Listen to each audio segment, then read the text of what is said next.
We all have been dealing with a lot since the pandemic has started. Indian healthcare workers are trying their best to control the situation. National Institute of Disaster Management encourages you to take the preventive measures against the coronavirus. Always wear a mask and sanitize your hands frequently. Also follow all the protocols of social distancing. Get yourself vaccinated from your nearest vaccination center.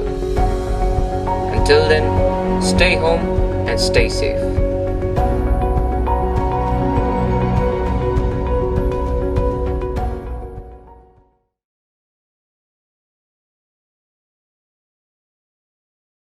Hi, Arun Verma. Welcome you to this second day of 3-day training program on Incident Response System, Basic and Intermediate, which is jointly organized by NIDM and GVMC. Yesterday we have covered, Shekhar sir has covered two major topics of Incident Response System, that is IRS principles and features and planning P.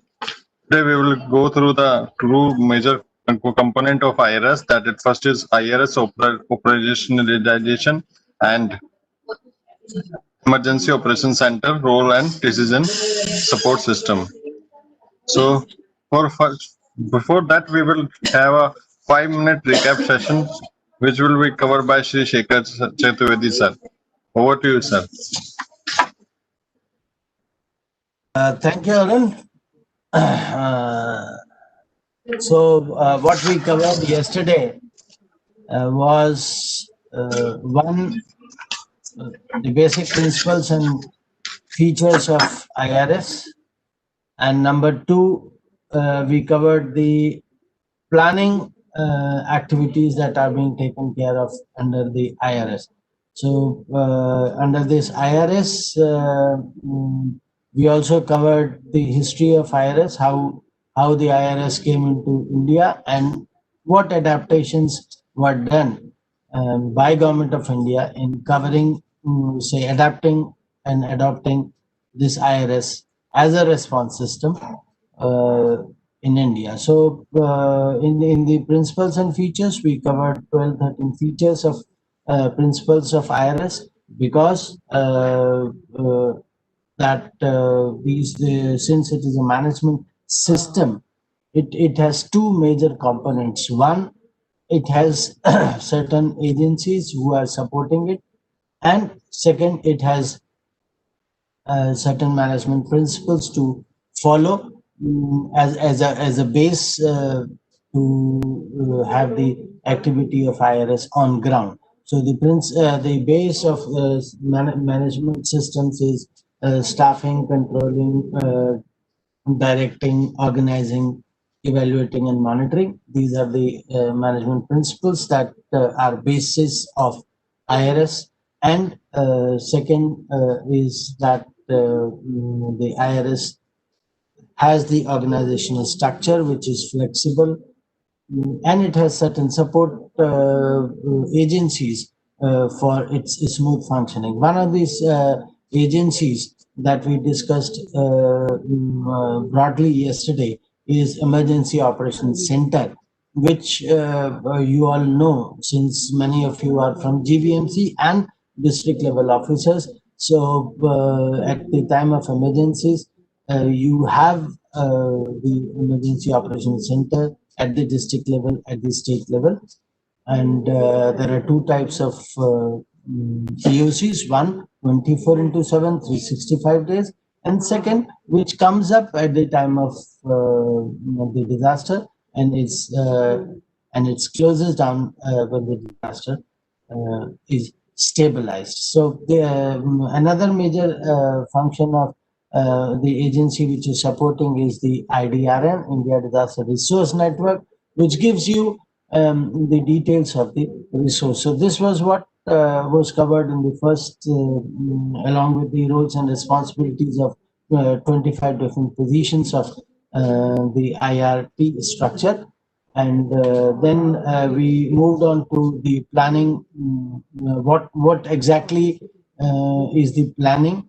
and how the activities are planned if we are moving ahead with the IRS to respond to any disaster. So planning P, the stem of the P and the circle of the P, so which together constitute a planning section, and the final outcome of this planning section is the incident action plan, which is prepared for one operational period, which can range from to the maximum of 24 hours, because the studies show that after 24 hours the enthusiasm as well as the strength of the responders goes down because of seeing certain problem areas and also the ghastly events that has taken place as a disaster. So that basically is the operational period. So we covered these two items yesterday, and today we are going to cover how IRS is operationalized on ground, because there are certain activities which are to be taken up, and the second session will be taken up by Shri Vikram Gujar on Emergency Operations Center. So this was all as a recap. So over to you, Arun. Thank you, sir. Now we will start from today's session. First session is from Dr. Shri Shekhar Chaturvedi, sir. He will be speaking on IRS operationalization. Over to you, sir. Thank you. So again, we have this first slide of coronavirus prevention. I'll not go into much detail as I was discussing yesterday. I'll just run through this slide, that wear your mask properly. Do wear your mask when you are out of your house in the open area. Wash your hands properly for about 20 seconds with soap and water. Avoid touching nose and mouth, because these are the places from where it is established that the virus enters your body and starts damaging your breathing system. So keep physical distance, which is 6 feet, and also whatever areas you are touching, which is commonly used, you must sensitize those areas so that the impact of the virus is minimized. So this is again what we do. Today's session is operationalization of incident response system. So you see the picture of this incident response system. This is in US, and it is basically the EOC, which is being shown here. It has maps, it has system, laptop, computer system, washrooms, stay rooms, meeting rooms, all that, which I'm not going to, it will be discussed in the next presentation. So what I'm going to discuss is how we have talked about IRS, but on ground, how the activities take place. This is what we see as picture of disasters: landslide, earthquake, flood, and response is going on. Response is one, you have a immediate response by the community, and then you have a systematic response by the people, by the trained forces. So you can yourself visualize the difference when a trained person responds and when the community starts responding immediately. So initial response, what is initial response? You get the warning. If the warning is possible, the moment warning comes in, it is disseminated to all nooks and corners of the area which is likely to be impacted, and your immediate local authorities, they get into action, and that local IRT starts functioning on ground, which you can say, which you always see, that local authorities immediately come into action and starts functioning, starts managing with the available resources. So this is what is the initial response, that the situation, certain situation has been visualized here, and also the portion is that you get the maximum possible information, list out the resources which can be utilized with the help of resources. What is strategy? You can imply tactics. You start planning, you start operating, and you have the logistical support in place, whatever ground you are working in. Here, till this initial response, the local IRT is functioning. Local IRT, it may be one person, it may be a group of persons. So local IRT starts functioning. Till now, no district IRT has been activated. So once the action points of the local IRT, which you can say that your local IRT comes in, you arrive at the ground, you assess the situation. Once you assess the situation, you assess the resources that will be used, and you know that whatever resources you have, whether those resources will be sufficient for managing this incident, stabilizing this incident, or not. So the actions that the immediate IRT for the initial response, the stem of the P will take are you will know, assess the situation on ground. Then you will immediately frame the objectives, because objective framing is IC's job. You will immediately frame the objective, check, assess the resource availability, and if resources are available with you to execute the objective that has been set up, you will start executing, or otherwise you will demand for resources and change the objectives according to the available resources. Then you have the action plan ready with the help of people who are there assisting you, or if nobody is there and you alone will frame the action plan, and that will be your initial organization, that IRT, that will start functioning, and you will ensure your personal safety, because that is much more important. So as far as the slide goes, and the activities go, you can visualize that the immediately the local official who is there, he starts functioning as the IRT. If he is single, then he'll perform all the functions, and if he has assistance of 2 or 3 persons, then he'll assign the jobs to them, delegate the authorities, and start functioning along with their help. So the local IRT, initial IRT, starts functioning on ground. And at the same time, you will inform the DC that we are taking these actions, and the district EOC starts functioning, wherein DM is sitting, who is the responsible officer, and the responsible officer.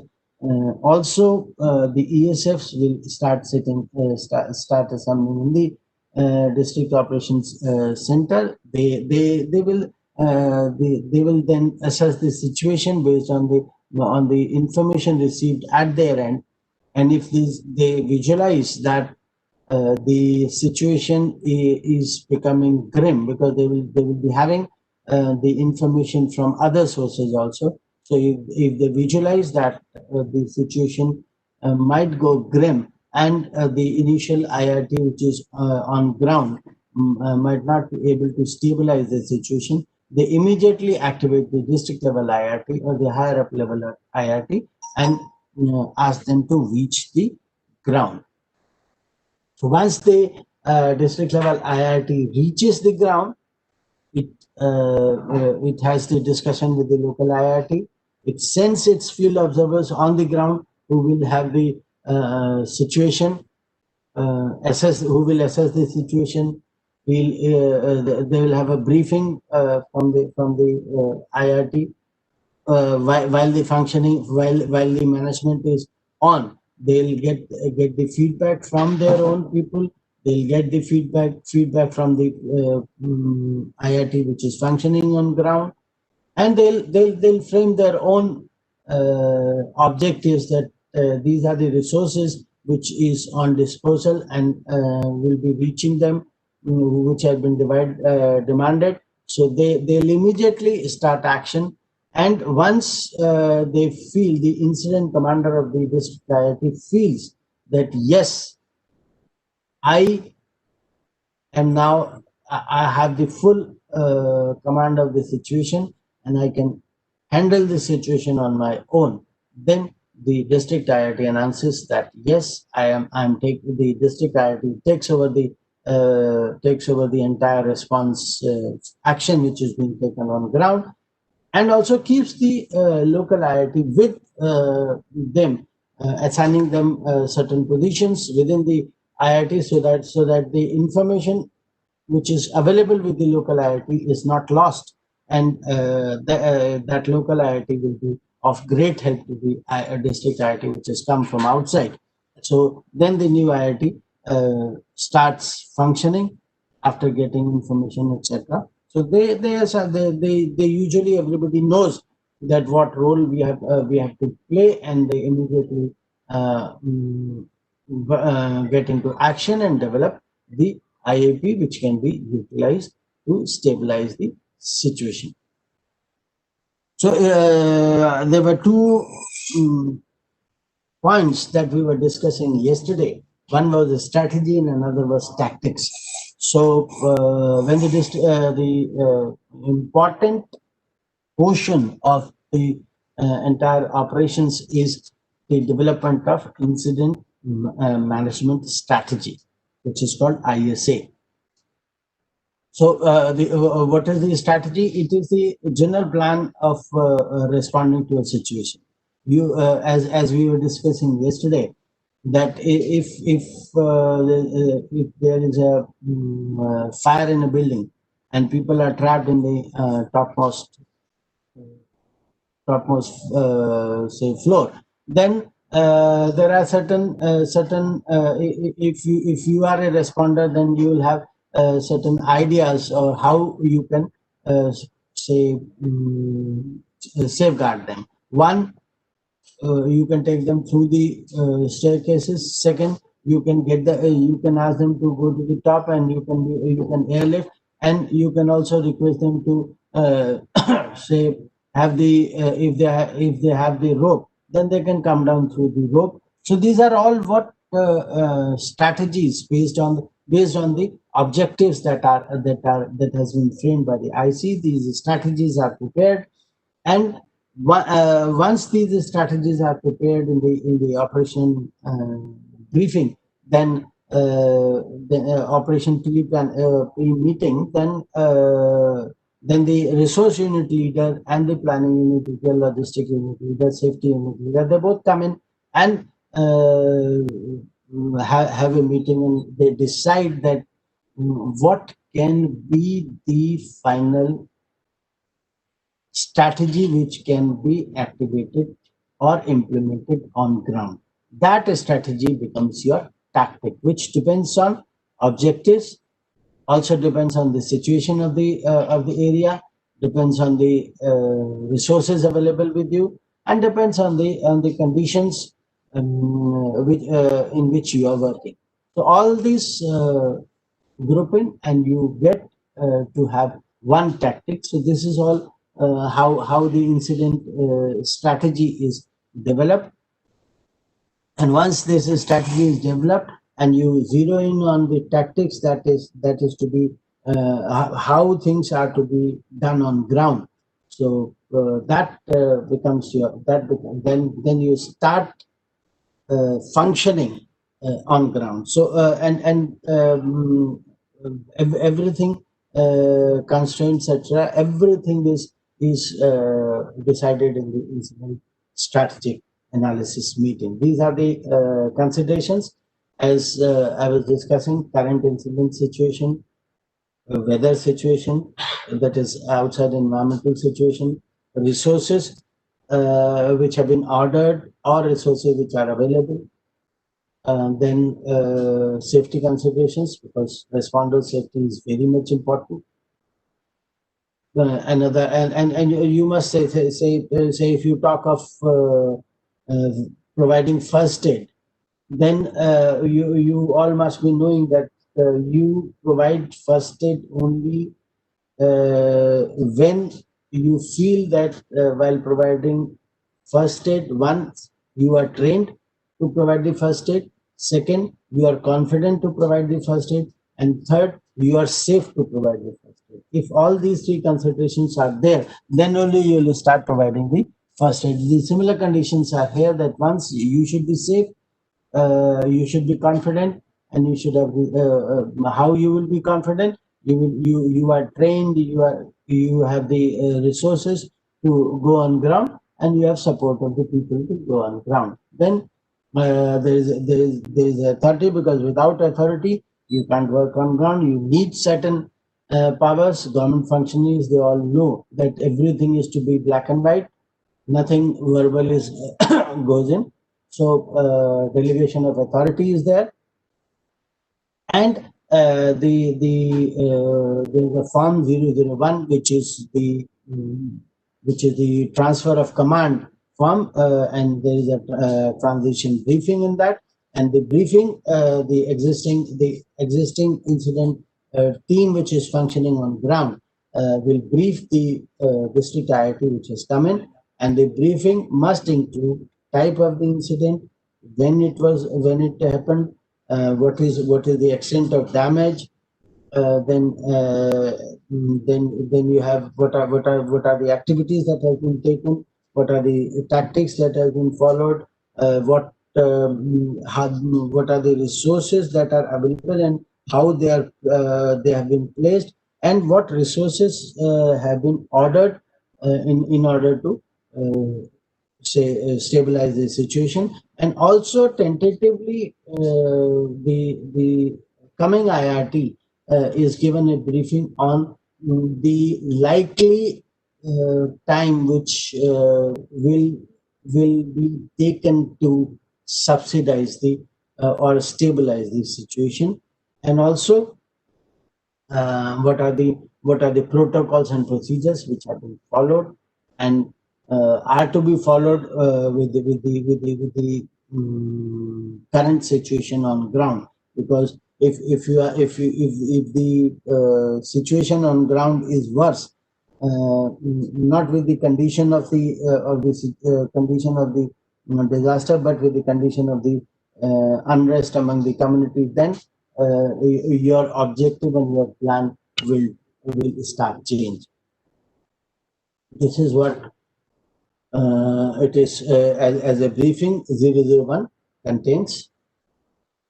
This is transfer of command. Transfer of command, why it takes place? One, we were discussing that the situation demands of a higher authority to come in. Then the transfer of command takes place. The current situation, if it is already grim, then the higher authority comes in. Objectives which have been framed, if those objectives need to be changed by the changing situation by the environmental conditions, then the new IRT comes in. Then then if the present incident commander who is working ground is incapacitated due to certain impact of the disaster or due to certain other reasons, then the new incident commander takes place, and that is transfer of command. And these are the information that is to be provided while briefing the from one incident response team to the coming incident response team. This is the form 001 that I was discussing. This 001 form is basically filled in by the incident by the RUL, that is research unit leader, in consultation with operations section chief, IC, planning, logistics. So this is prepared, and it is the written document that is being handed over by transfer of command is there. So once this is what the stem of the P says all about, and once he is convinced, the coming IIT incident commander of the coming IIT is convinced, he says that now I take charge, and he starts functioning on ground as the incident commander with the help of his or her incident response team. So then the circle of the P starts functioning. They'll have pre-meeting, operational briefing, then pre-planning meeting, then planning meeting, then discussion on the IAP, support plans, then approval of the IAP and execution. This entire process must not take more than 15 minutes in any case. It can be less based on the situation if the situation demands, and at no point the activity which is going on ground is stopped due to this entire process. No activity which is going on ground is stopped. So activities are going on simultaneously. This functioning is being taken care of. Strategy meeting. What is the strategy meeting? Simple objectives that we were discussing. So objectives are much more important when you are going on ground. What does it say? Objectives that you have to evacuate. You can't say that evacuate all people and livestock safely. No. You can't say. You have to have a number so that monitoring becomes easy and monitoring becomes effective. Unless and until you have that set of objectives, then the monitoring or the IAP or the say evaluation of what you are doing will become difficult. And if that becomes difficult, then your entire planning process is affected. And you can imagine that if your planning process as a responder is impacted by say a wrong objective, then the direction of the activity that you want to take on ground will become difficult. So this as a combination, this is the objective. Yes, you have to rescue n number of people, n number of livestock from this place to this place within this number of hours, or you can also say that by this time becomes much more easy, much more effective in terms of monitoring, because then because if you say that you have to evacuate in next 24 hours, then and I come in after 1 hour, then my 24 hour will start from after 1 hour. But your objective, which has been set, says that for me it is 23 hours which is left. But if I have the objective set with me that by 900 hours tomorrow, or by 2100 hours in the night, people this much people have to be evacuated, then at whatever time I come in, my target time would be 2100 hours. So that becomes much more easier for me also to plan, and for me to get the right kind of resource at right place and plan the tactics in order to achieve the goal. Pre-planning meeting. In the pre-planning meeting, what is done? It is operation section chief who governs that, planning section chief and the RUL, the logistics section chief, safety officer, all those sit. They develop. They do the threat analysis of the entire incident. That is, they assess the situation. The site. They also get the information right from the site. Where to make the staging area, whether the staging area is empty or there are resources available in the staging area. They also go through the contingency plans, and if there are no contingency plan, then they prepare the contingency plan, assess the resource need, availability of the resource need, and out of service resources, and then they ask for more resources to come in.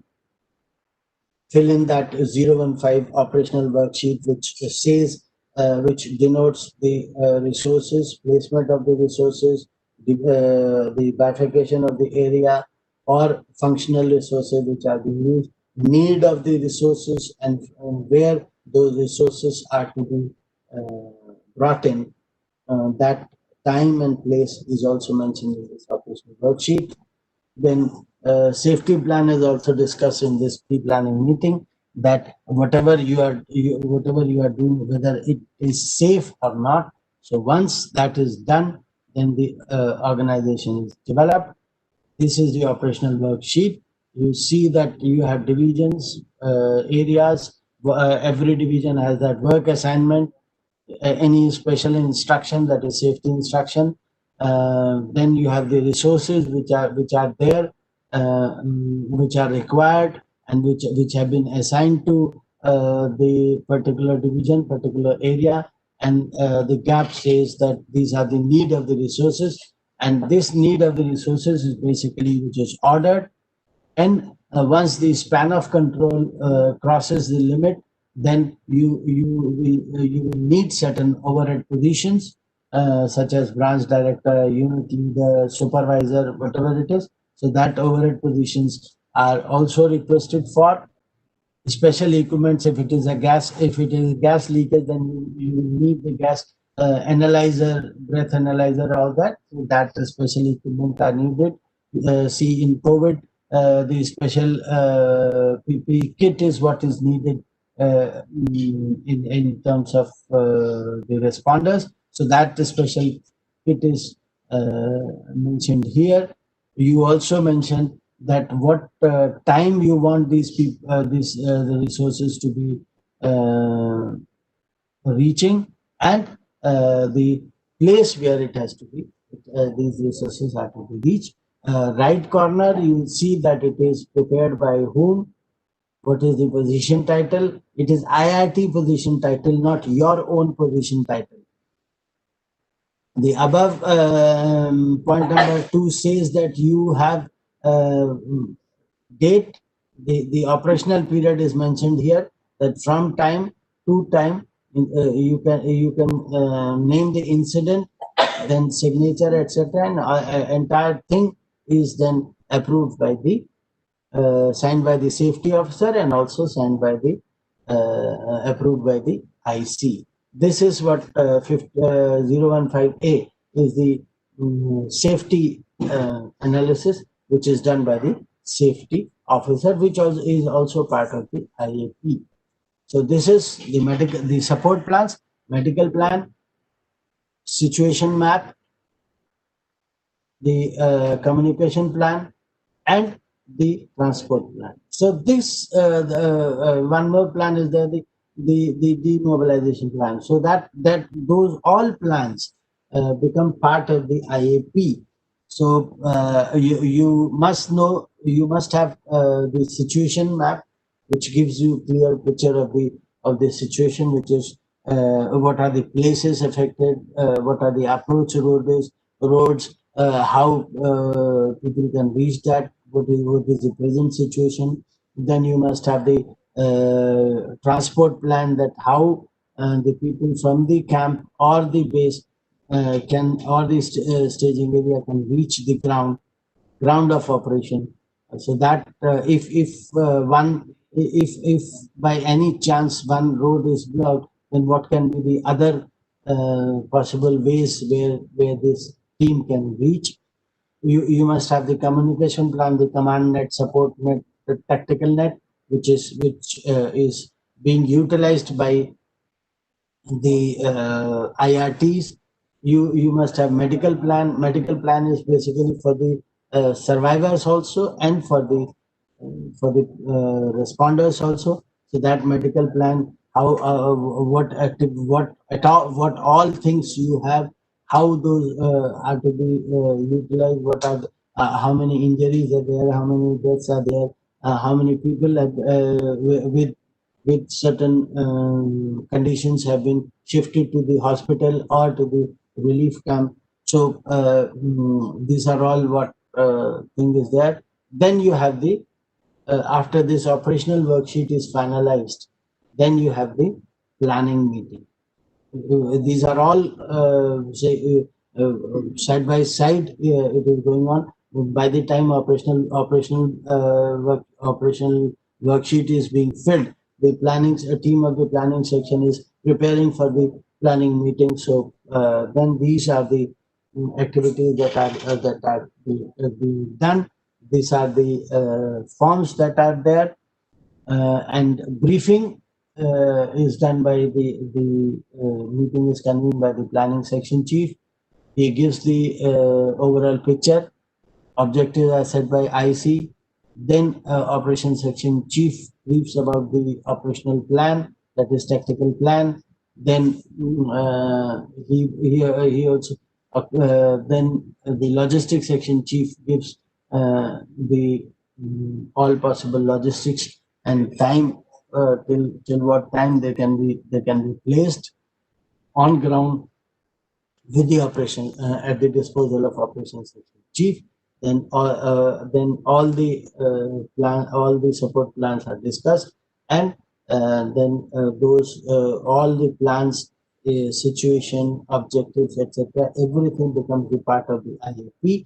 Then that IAP is overall discussed and is approved by the IC, and the operations start. So this is what the planning meeting is done, and development of IAP is done. So you see in the left corner, on the right corner, how the planning meeting takes place, and on the left corner, that what all are part of the incident action plan. Incident objectives, situation, incident objectives, organization, that is the IRT which is there, the assignment list, that is operations section chief, what tactics he has done, communication plan, medical plan, air operation if needed, traffic plan, safety plan, and other maps of the area, because we all see that talking, if you listen something, then the retention is always lesser than when you visualize something or you see something. So with that overall thought, maps and etc., everything is placed when you are discussing the planning meeting. So this is after this planning meeting, the operations section chief takes charge of the operations.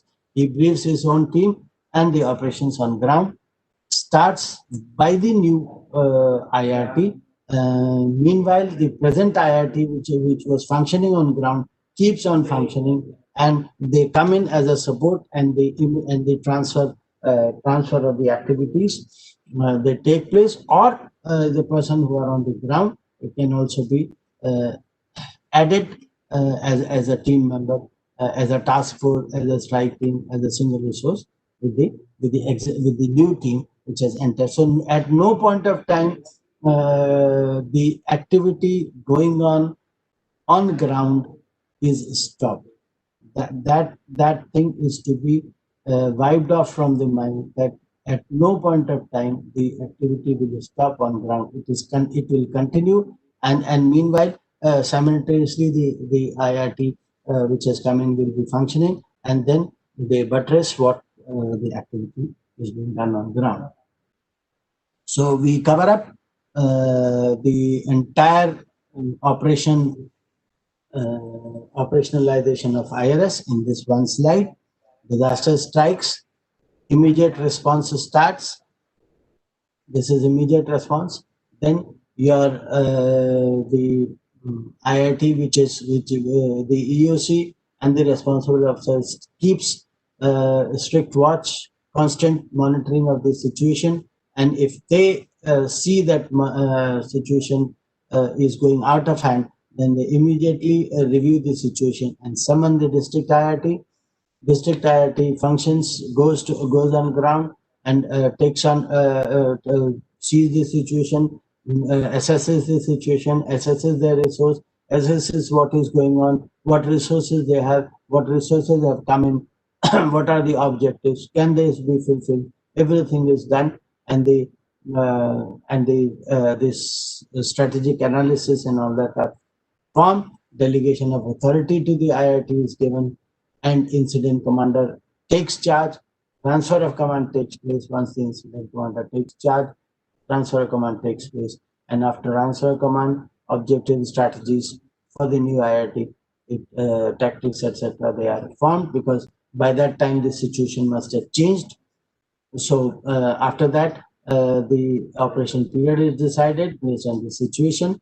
Operation period is decided whether it will be 6 hours or it will be 24 hours, or maybe the district IIT can visualize the situation by 24 hours we'll wind off. So they can have one full 24 hours as the operational period, and they can wind off. After that, the tactical plan on ground based on the resources is finalized, and resources are grouped, divisions, formal, etc. They are made on with the span of control. Then the planning, planning P, etc., and formation of IAP is done. Then once the IAP is approved, then the operational briefing is done, and the function operations on ground takes place. Execution, monitoring, resource management, logistics support, accountability, flexibility, everything is done. And once the situation stabilizes, debriefing is done, documentation is done, demobilization is done, and things close out. In entire process, you see how the IIT is developed on ground, and demobilization, etc., is done.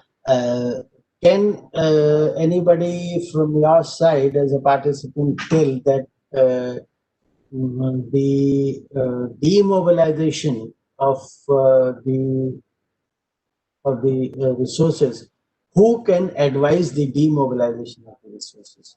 Can anybody from the participants tell me who can advise or suggest for demobilization of the resources?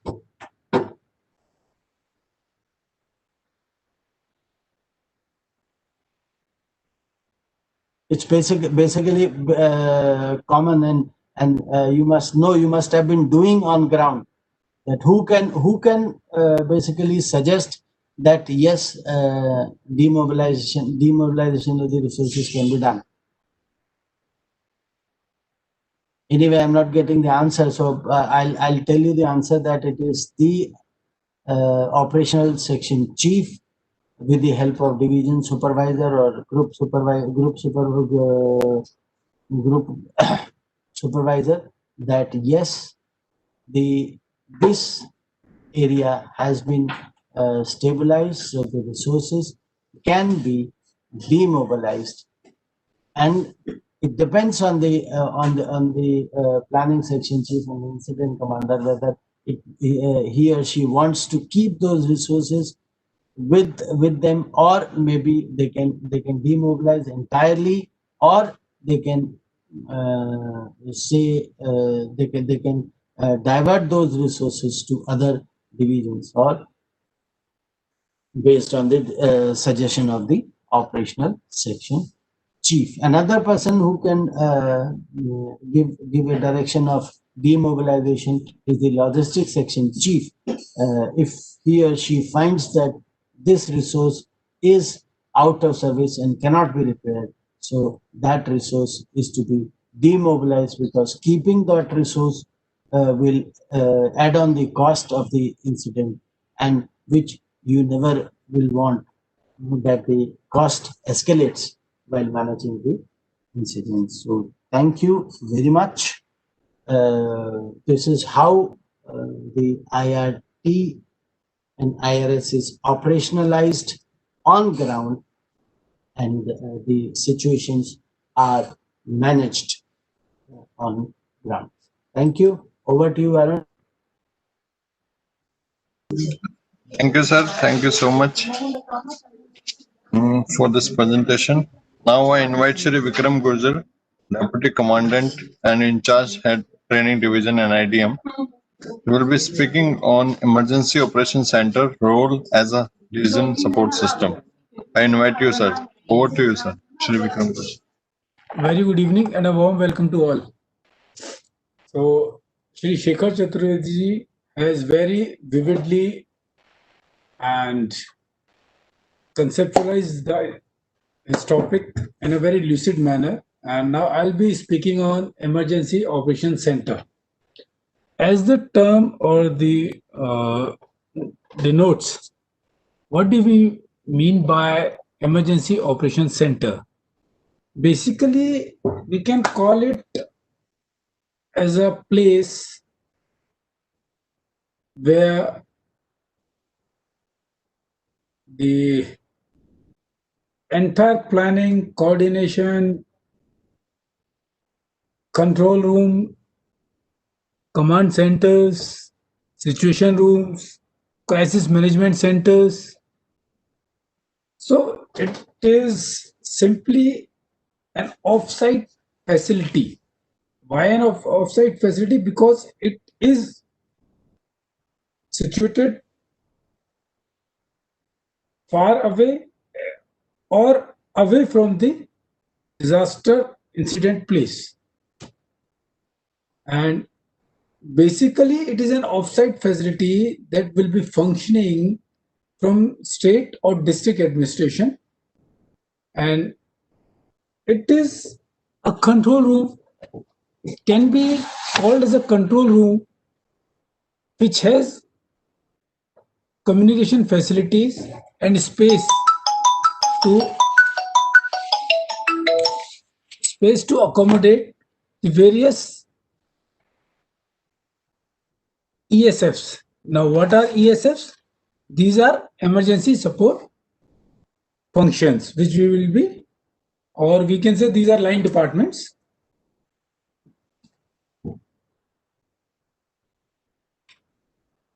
This is one of the control room which we can, because it has a meeting room, it has a conference room, it has communication control panels. Now let's understand what is a emergency operations center. As I've taken two definitions. EOC is a physical location where the coordination of information and resources to support the disaster response takes place. As we all know, and it is very wisely said, when disaster strikes, the best protection is to know what to do. That is, as we have, everybody have studied that as per Newton's third law, every action has a reaction. But how to react, what to react, and when to react, that is most important, because that can only minimize the disaster loss. So, as I've said, that this is a physical location where an organization comes together during an emergency to coordinate response and recovery actions and resources. An organization, all the various departments, various resources, various manpowers, various stakeholders have to act and react in a coordinated manner. Then only we will be able to contain the loss of the disaster to the maximum or the optimum best possible ways. As I've said that what is the purpose of having an EOC? because it helps to establish a location from where interagency coordination could happen without going to the on-site, because it is an off-site and it is situated at district level or state level as well, or at national level and even at organizational level. But basically it is off-site, it is away from the site, because so there are various agencies who are involved in functioning. Various roles and tasks have been assigned to the various stakeholders, but they have to work in an integrated manner. So this EOC is a place, or the EOC in charge gives directions, commands and control. So the EOC in charge is responsible for interagency coordination, and EOC can support multiple incidents if required by optimizing the human resources. Now, as I've said, that this EOC is an what do we call it?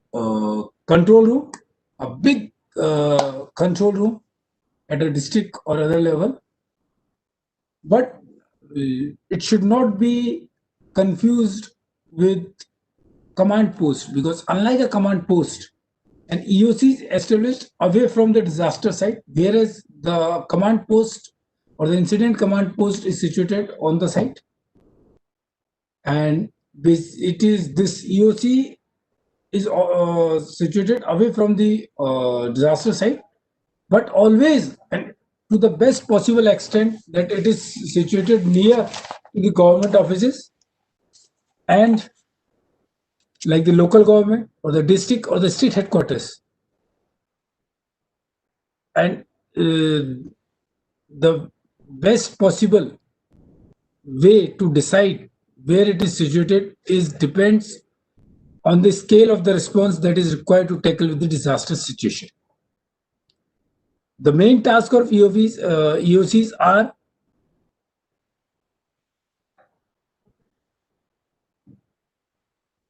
ordering of resources, coordination, planning, interagency coordination,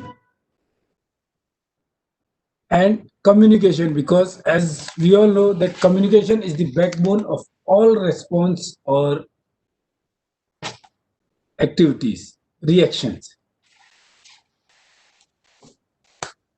It helps to establish and identify a predetermined place where the congregation could happen. So this is the predictability which helps to identify that where the congregation of the resources or the manpower, or where the EOC is required to be established.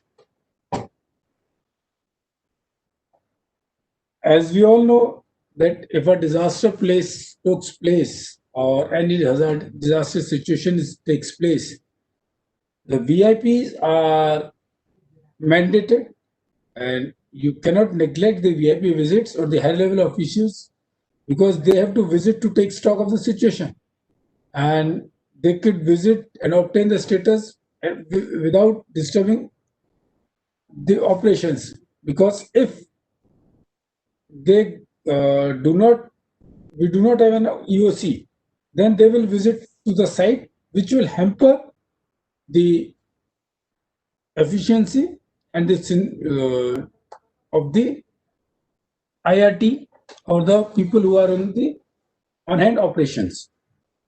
And it should be supported, the establishment of EOC should be supported by the legal framework of the jurisdiction. They should have clear-cut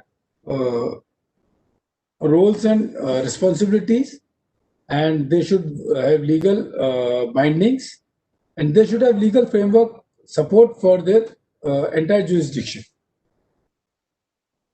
What are the basic features of EOC? As we have seen, what are the aims? So let's discuss the basic features of EOC. Flexibility. as we all know that during a response or while responding to any situation, we need to have planned operations and adapt the operational space to meet the needs of hazard events. And so we need to have sufficient space for creating or establishing our EOC. We need to have unity of command. We need to have unity of command. We need to have operational capabilities. We need to have efficient resource management. We need to have flexibility in decision making. The second is sustainability. As we all know that this we need to have EOCs for which could be operational 24 hours a day, which could be operational even for longer durations. So because it depends on the operation or the mode and type of response you need to take. So it should be able to support operations for extended durations. That is, it should be able to have the element of sustainability. It could be a 1 day or a week or a month during all emergency situations, and there shouldn't be any interruption while we are dealing with the disastrous events. So it should be located in a place that it is not in a high risk area, because then we need to have backup EOPs or the additional EOCs. What are backup EOPs? We must have backup EOPs, because in case our existing EOC is disturbed or is becomes non-operational due to any reason, then there should be a backup EOC which will suffice the purpose of the EOC, and it will become as the EOC.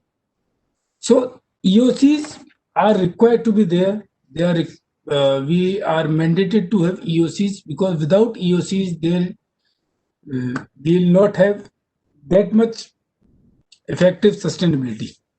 Security, as I have said, that it is a very coordinated effort. So we need to have proper security system. We need to have proper security guards, and it should be guarded against all potential risks.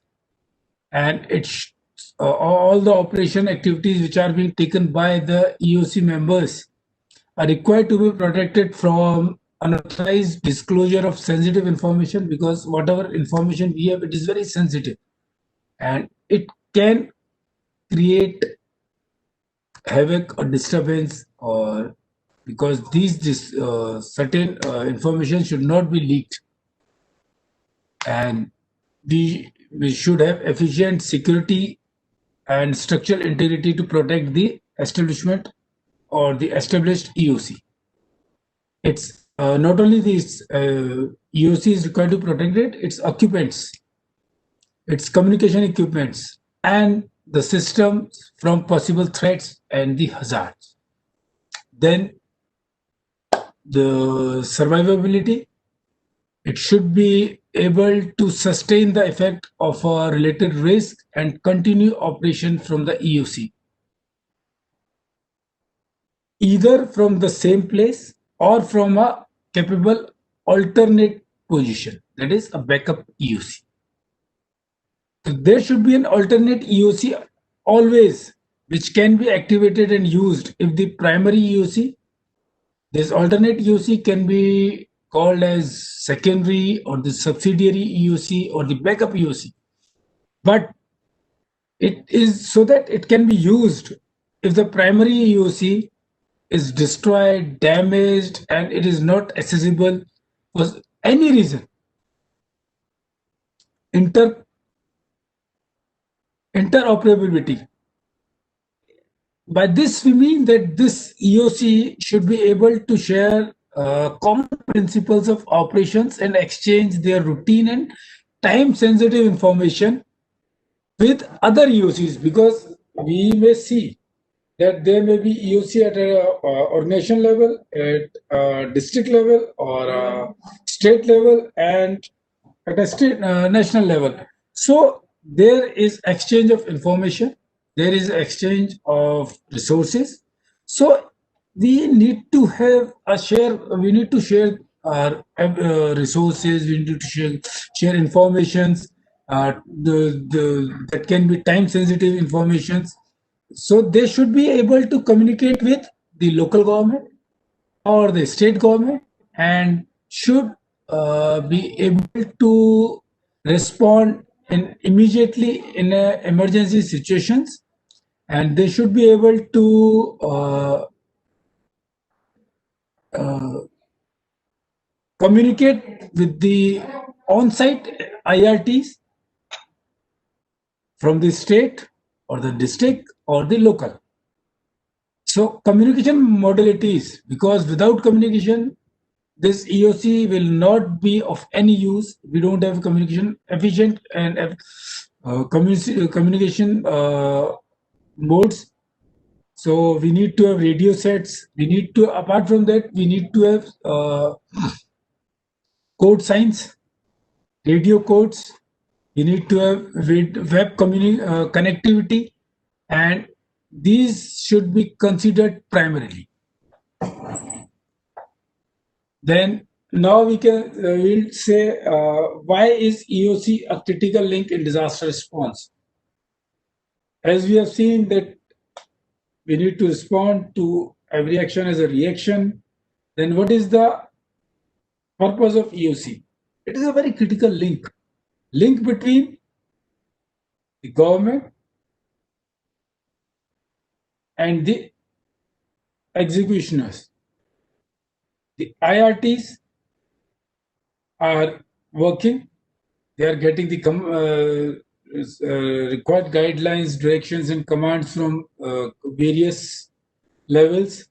So it is the EOC that connects the on-site IRT with the higher level of officers in the jurisdiction, because EOC is a buffer between IRT and the high level officers at the district level. It helps to acquire, assign, and track resources, because it is in constant touch with the on-site people as well, and with the supervisory staff as well, and at the higher, that is at the state and other levels as well. It manages information.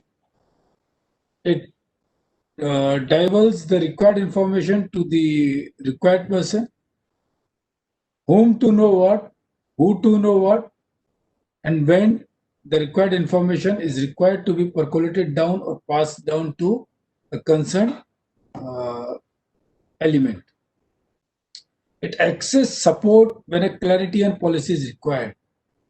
So it is a supportive, because EOC documentation, incident logging is also a very important part, and whatever we document or jot down, it is a matter of policy, or it becomes a policy matter, because these they tend to become the case studies, and these helps in drafting our policy.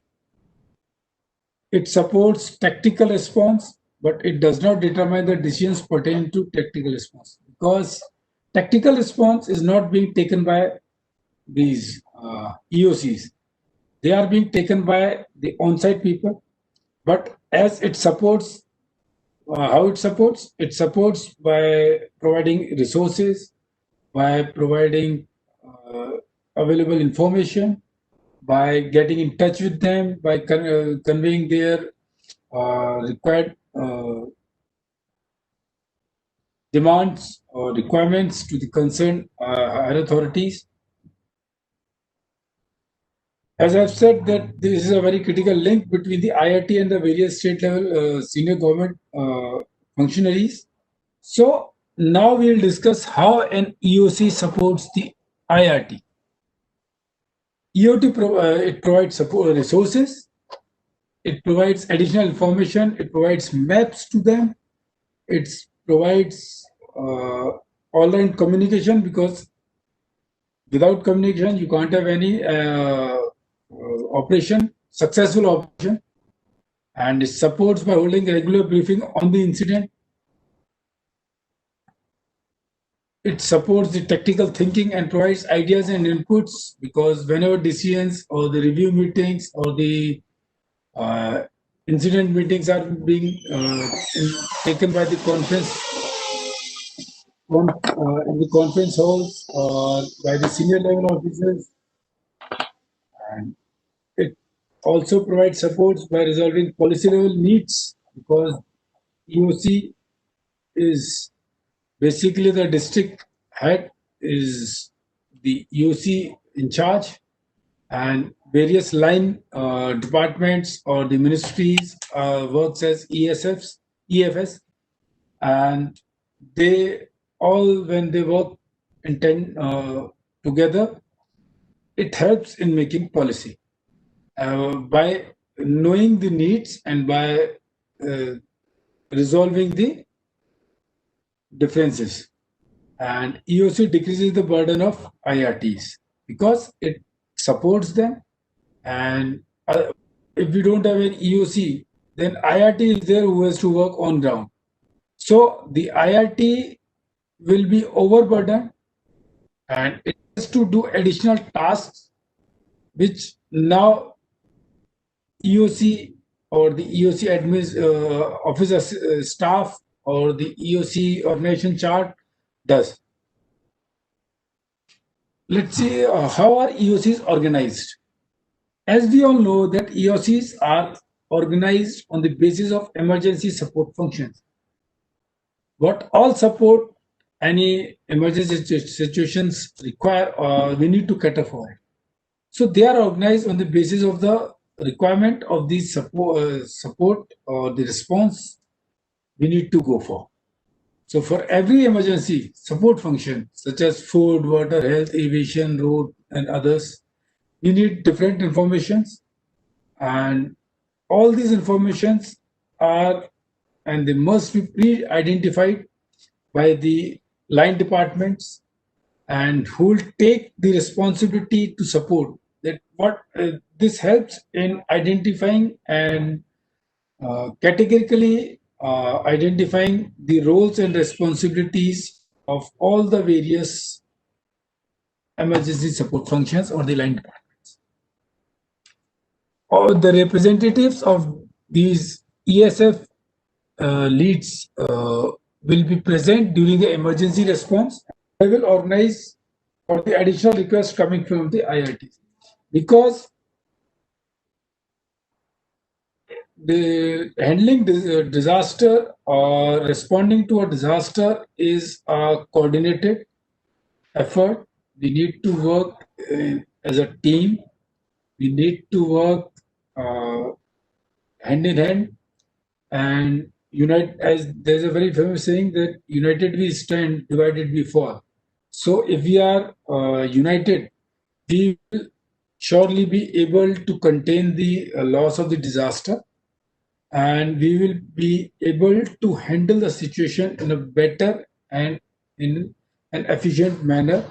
And we know every line or every person or every team or every individual is very much clear about its own roles and responsibilities. EOCs are usually dormant during the normal period, but that doesn't mean that they are not functioning. During this, there are various activities which they need to do in non-disastrous time activities, or we can say as in the peacetime when they are not that much active. So at that time, they can organize the trainings, they can carry out specific vulnerability studies, and they can carry out post-disaster evaluation and update their disaster management plan accordingly. And they can monitor public awareness campaigns or disaster mitigation preparedness and SOPs for various actors or the stakeholders are being operationalized. So these are the various functions. It doesn't mean that an EOC is only, as we all know, that EOC is active during disaster, but in post-disasters, we can go for PDNAs, and pre-disasters, we can go for training and public awareness or mass campaigning. But as we know that EOCs are activated during response, and these activation may differ depending on the complexity of the disaster. It means whether it is required at operation level or a district level or a state level, depends on the situation of the disaster. And once the situation is under control, well within our control, EOC is deactivated after the response. Now, what EOC should have? It should have communication equipment. It should have communication equipment because this EOC is actually an augmented control room, having communication facilities and enough space to accommodate the various ESFs. Because if we do not have communication facilities, then we will not be able to work proficiently and in efficient and required.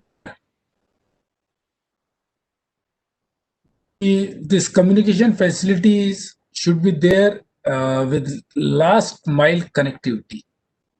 And for this, we may have, this EOC should have a vehicle mounted with HF, that is high frequency, VHF, very high frequency, and satellite phones for deployment in the affected areas, because it is required to provide immediate connectivity with the headquarters and the IRT and the ICP.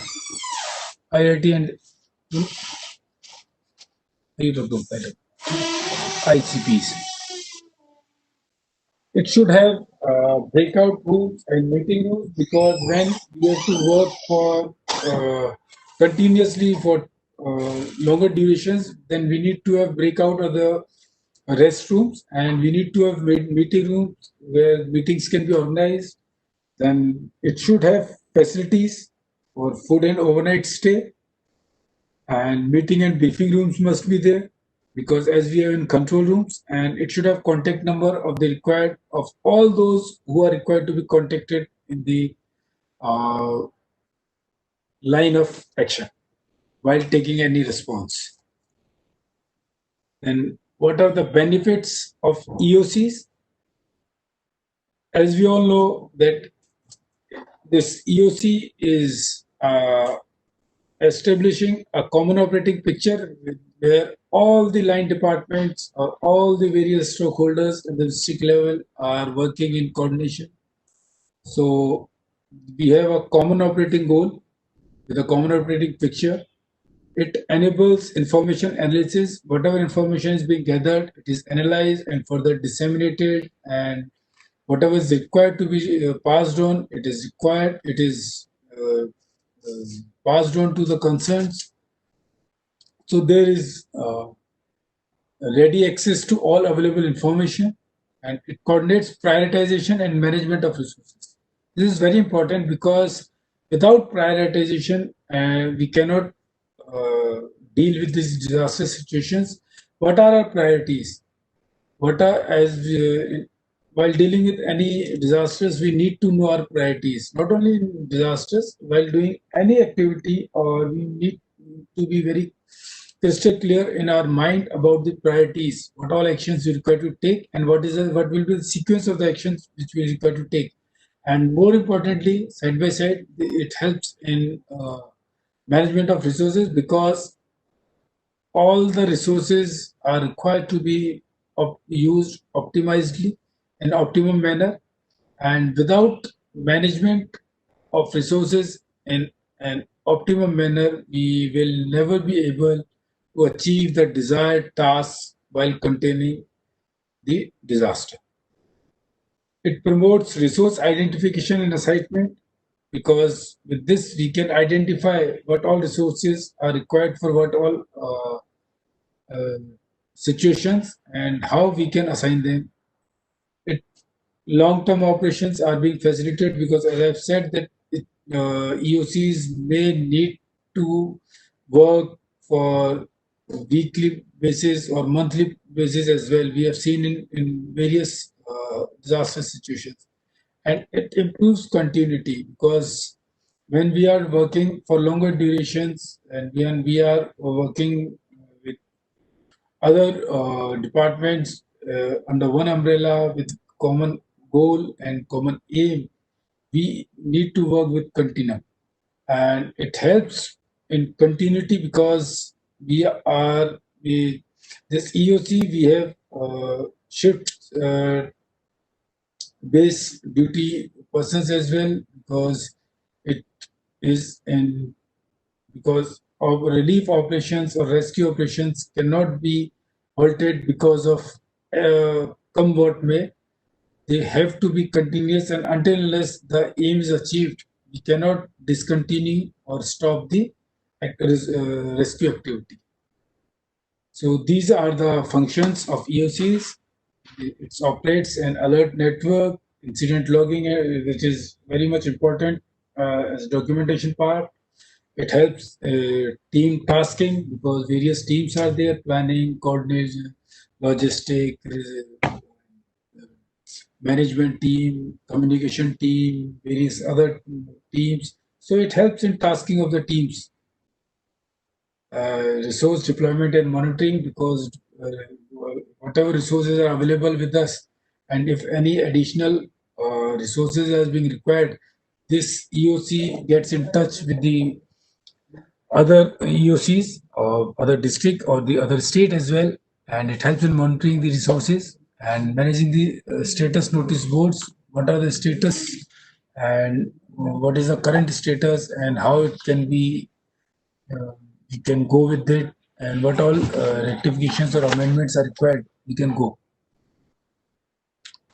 The executive briefings are being done because any VIP or briefings are a very major, important and integral part of operations, because this briefing helps in clarifying the doubts, and with every briefing we have there must be an element of debriefing as well, because after every debriefing we ought to know and we come to know about the requirement of other operation which we need to take on. And documentation, as I've said, incident logging and documentation, because we need to go for post-disaster need assessment PDNAs, which will help us in documentation. There are various challenges that there are concerns for these EOCs, because what are the reliability and security of support technologies? Because in this technology or era, we ought to be concerned about the reliability of the resources or the information we are getting, because we may have very fake information which can create havoc and chaos, and it can prove to be very disastrous. It limits on the availability of connections, because we in control rooms we need to have connections, internet connections, but there's certainly a limit to everything. And as we are using the electronic means, so the human factor of communication, which was earlier has lost its importance to a certain extent. But it is us or the human brain which controls the electronic means. So the human intelligence cannot be neglected.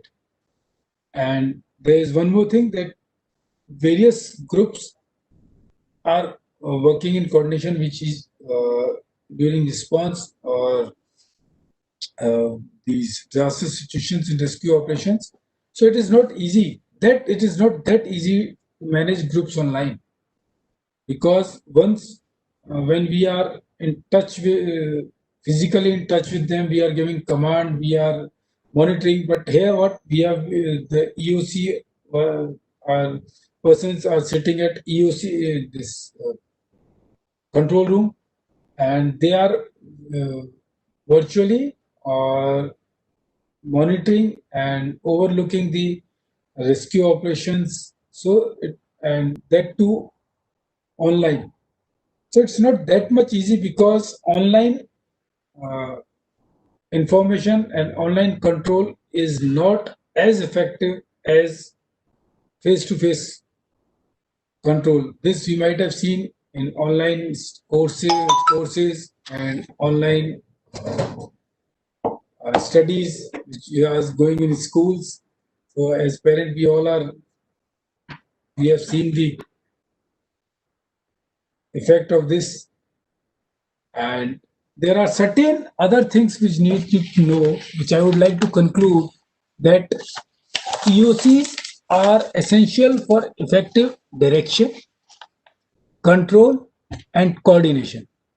Direction, control, and coordination of emergency response efforts, because if these efforts are not efficient or not that much effective, then there is no guarantee that we could have the desired result. And these EOCs may operate at, as I've said, national, state, district, or organization levels. But yet at each level, the basic purpose of EOC is to coordinate the multi-sector, multi-agency, interagency, multi-level response activities during an emergency or immediately after an emergency. So this EOC has a clear-cut or a crystal clear command structure with one person in charge and a team of technical support staff and external stakeholders. Were these ESFs? All the line ministries and departments and other offices are responsible for functional critical to response, because we need to work together. We need to work in hand in hand in order to respond to the situation. And all these line departments or the various other ministries or departments are being represented at the EOC. It is mandatory that all these are being represented. So what are these? So these are in the form of emergency support functions, ESF, which I've said. So all these emergency support functions, again, there may be number of agencies again involved as primary and secondary divisions, which I've said. So EOC needs to be in physically strategic facility off-site. This is a disaster resilient building. We need to have the security of the EOC and we need to have alternate or the backup or the subsidiary or the secondary EOC, and with all the required facilities such as communication, power, security, meeting facilities, and support facilities for the staff manning the EOC as in the primary EOCs. So, and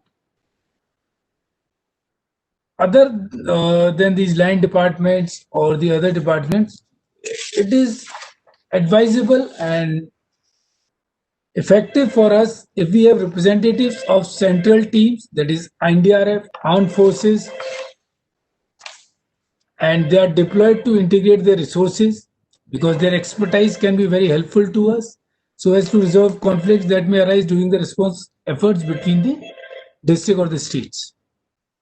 And these EOCs are very effective.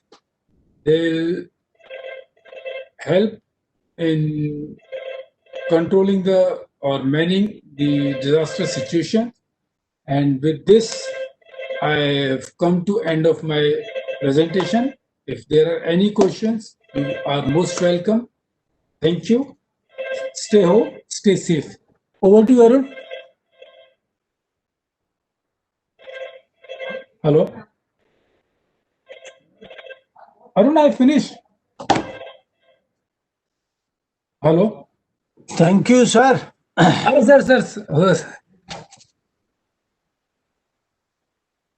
Maybe Arun has gone somewhere. So what we'll do now is that is there if there is any question, we can go in for question answer session, because although the time was for giving the exercise, briefing about the exercise, but I was informed that the course is new to many of the people, so they might not be able to cover up the exercise.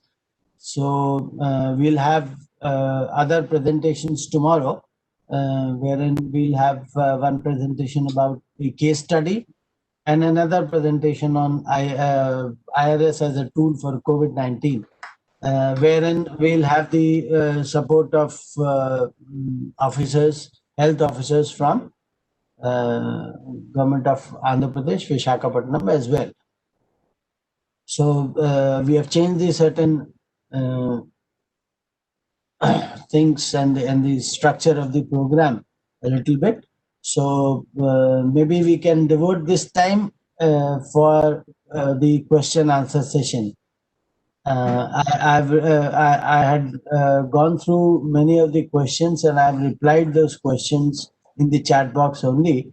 And there is one question from Mr. Dharmesh, and that which I needed certain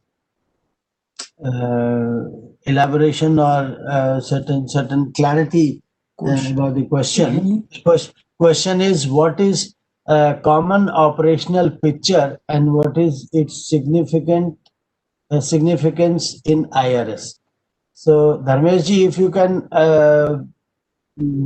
clarify what exactly you want to ask, I would be. Question is in the question answer session, sir. Just जो 3 dot हैं chat के बगल में, उसमें अच्छा sir, okay, select a question. So Arun, are you there now? Yes, sir, I am there. Can you unmute Mr. Dharmesh so that he can clarify the question which he has asked? Mr. Dharmesh Kosrikar.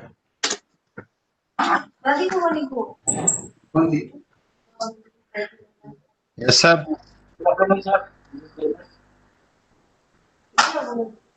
You can ask, Mr.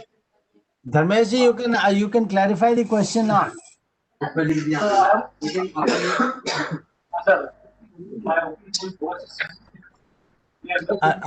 Arun, please mute yourself. Vikram sir, use the term. Yeah. Vikram sir, your presentation. I just want to know that in our IRS system, the common operational pictures is used as a tool for responding emergencies. Your voice is not clear, Dharmesh ji. Sir, I want to know the common operation picture. How can it help or to respond to emergency? That is what I want to have a clarification. What do you mean by common operational picture? Yeah, sir, it is a common operation picture. The term you just given us during the planning phase. We are using the different data and graphs and all the things in a single way that we can decide the thing what we should have to do. It is all the agencies we are including in responding to the emergency. They have the one common picture, just like Google Map. We see the Google Map. We have the many things in Google. Hello, Haranavir. Okay, so let me respond. Would the common operational picture, which usually, as you are discussing, that maybe it is Google or but No, sir, not Google. what we usually use in terms of IRS is the picture which is approved by the government setup, because and also the map that is which is map is overlaid on the existing topology sheet, in terms of which the map which is a rough sketch which has been received from the ground situation. It has been prepared by receiving the answer or the situation from the ground, ground zero. So that picture is overlaid on the topo sheet of the area, and the map that comes up as a result, that is the common operational period, common operational picture that we utilize under IRS.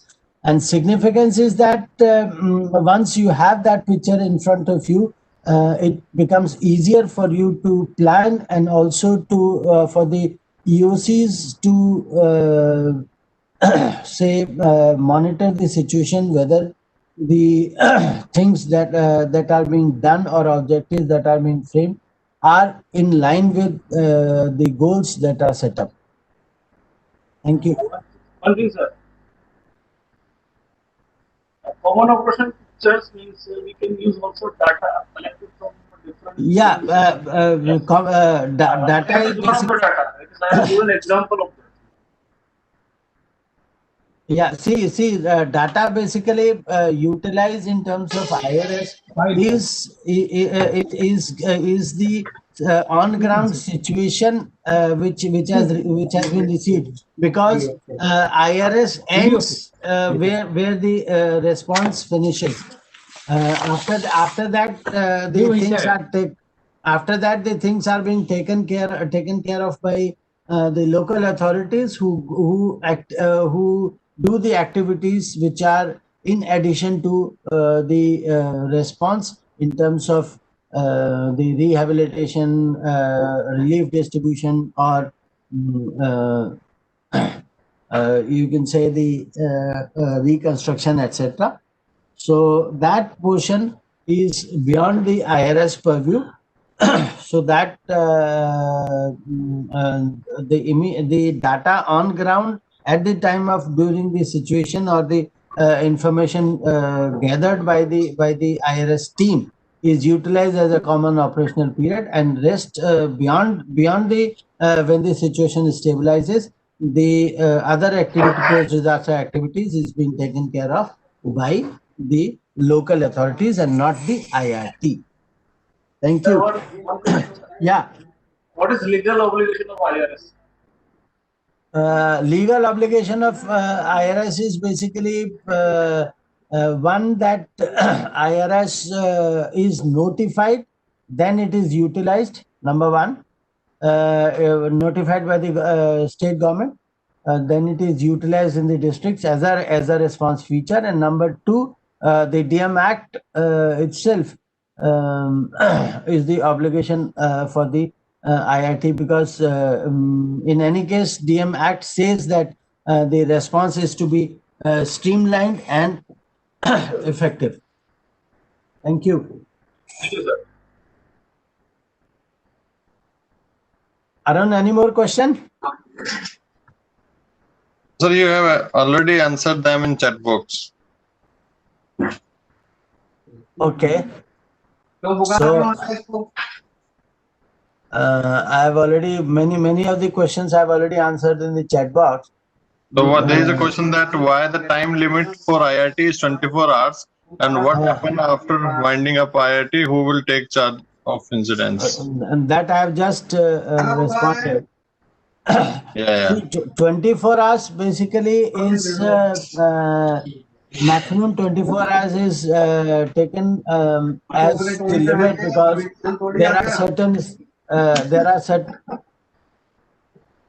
are certain there are certain studies which say that after 24 hours, the capability and the capacity of the responders in such a stressful situation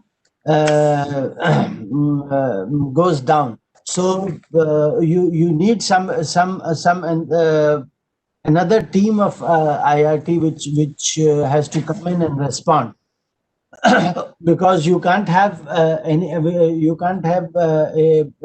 depleted response in terms of saving life and property. So that is the case why 24 hours is the maximum limit that has been kept as the operational period. And after the demobilization of the IRT or debriefing of the IRT, the local authorities take charge for the other post-disaster activities such as reconstruction, rehabilitation, relief distribution, ex gratia distribution, etc. Thank you.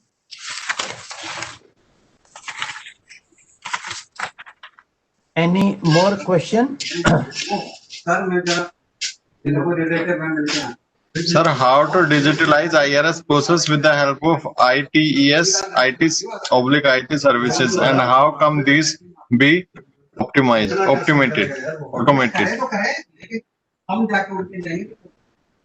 How to digitalize IRS process with the help of IT services? Yes, sir. See, Art. Arun, mute yourself. How to digitalize IRS? See, as far as digitalization of IRS is concerned, basically ground activities cannot be digitalized because it is basically on-ground activity which is being undertaken under IRS. The process of activation of IRS can be digitalized and more or less nowadays the services of IT is being used.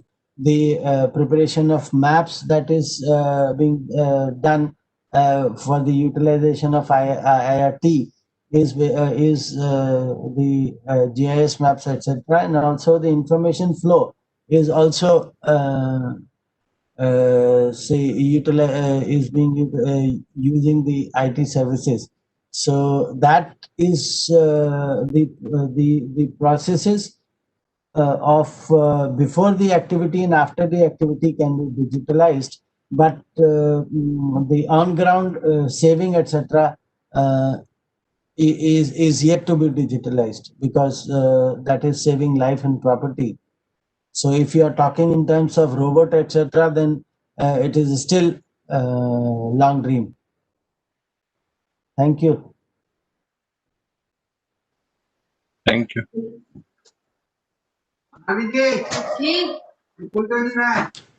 Any more question?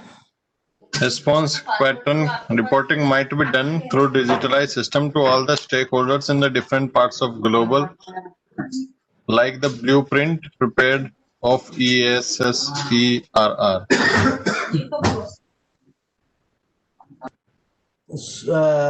Response pattern, see, response pattern of every country is their own. So they are not globalized. They are on their own. So information flow that I have already discussed, that information can be digitalized and is basically using the digital pattern to be transmitted to different parts of the country and to different stakeholders. But for the sake of what we are using as a response pattern, that can be put up, that can be shared globally, but resources, etc., still what you are doing, you share the resources because international treaties are somewhere still in the pipeline. The ESERR treaty that you are talking of is basically focusing on the earthquake risk reduction. So there are other disasters also, and now things are going in the direction of multi-hazard, multi-stakeholder, rather than focusing only on PRR. And secondly, the rules, regulations of each country differ. So it always takes time to get down and get a common picture in terms of responding to a disaster in the Asian region. Thank you.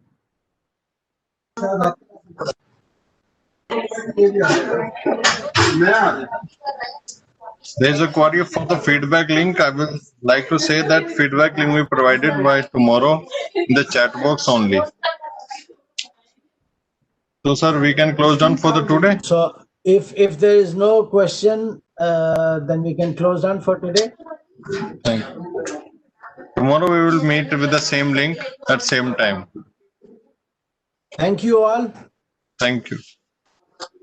Thank you, Shekhar sir. Thank you, Vikram sir. क्या करना है